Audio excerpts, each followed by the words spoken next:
In the name of God, peace be unto you. I'm PC Mustafa, CEO of ID. We make world's best food, idlis. The right food, the right way. I used to hail from a very remote village, from a beautiful place called Wayanad in Kerala.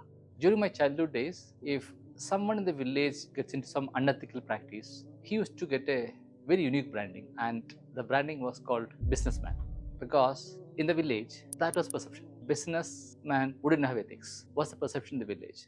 When we started ID, this is something which we decided to change. We want to build an institution which is very strong in the value system without taking shortcuts, without compromising values, build a large business and make it a role model for the community and for the society at large. At ID, we decided to build this business without taking shortcuts. It was a war against the regular practice of interest-based transactions and unethical practice. This challenge is something which we went through. Let me share two such stories with you. We were struggling. We were struggling to pay salary to employees on time. We were struggling to grow the business because this was not a fancy business. If I had started a pizza business after my MBA, probably many would have invested. But idli business was not a fancy business for many to invest. We didn't want to take the interest-based transactions, and thereby we were not able to grow. And we didn't come from a very rich family background as well. So the only way to grow the business was to make more profit, flow back for the growth, and then grow the business. We had started a new product called Diamond Cuts because we want to sell more products from the same vehicle and same stores and make more profit. This Diamond Cuts had two flavors. One was a sweet version, one was a chili version. The chili version of Diamond Cuts was doing very well in the market.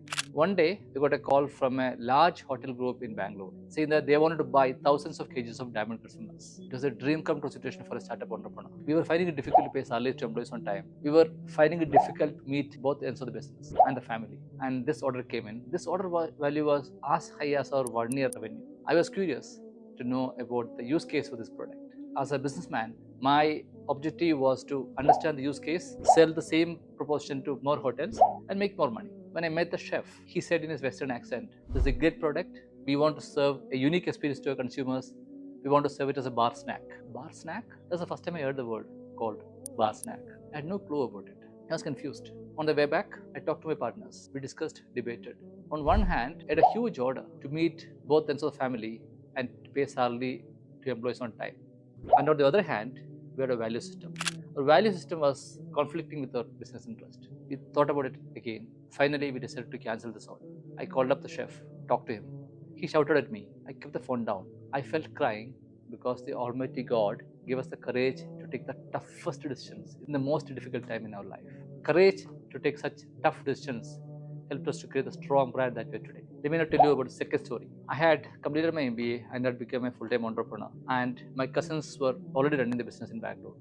So we thought we were not doing justice to the business, meaning we were wasting our time in Bangalore, and we decided to go to Chennai. Chennai, the Mecca of Idli. Almost 6 years of our profits were invested in setting up a factory in Chennai. After starting Idli Dosa batter in Chennai, we learned that Chennai is a very tough market. We were selling batter at around 30 rupees a kg during those days, whereas local competition was selling batter at 10 rupees a kg. My raw material cost was actually more than 10 rupees a kg. There was no way for us to compete with the local players in the market.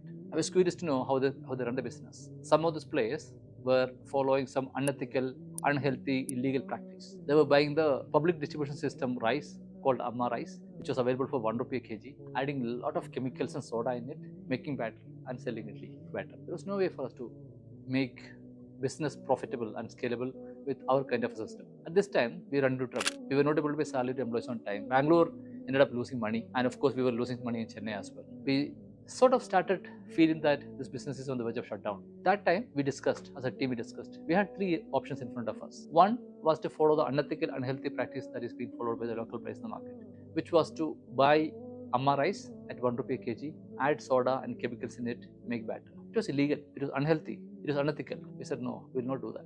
Our second option was to borrow money from the bank. We said, no, that's not something we want to do. We want to build a business which will be proud to narrate the story to grandchildren one day in future. So we said, we do not want to go interest-based transaction route. We had only third option in front of us, which was to shut down Chennai factory, sold all the assets, and paid salary and backlog to employees. This was a very tough situation. When we discussed strategy on the next steps, on which decision to take, one of us asked ourselves, if we don't take interest, the business might shut down. What if we shut down? If it shut down, will it get us a place in the heaven?